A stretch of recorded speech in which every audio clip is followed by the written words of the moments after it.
এক গ্রামে ছিল এক বুড়ি মা আর তার নাতি।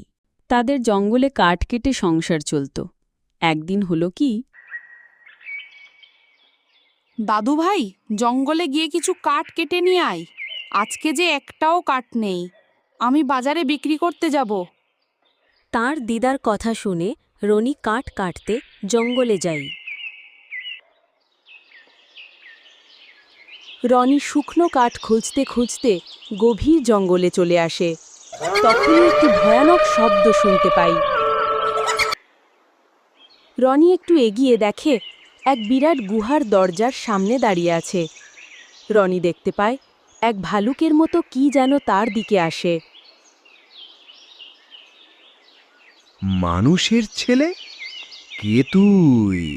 এইখানে কেন এসেছিস? আমি খুব ক্ষুধার্ত, তোকে আমি খাবো।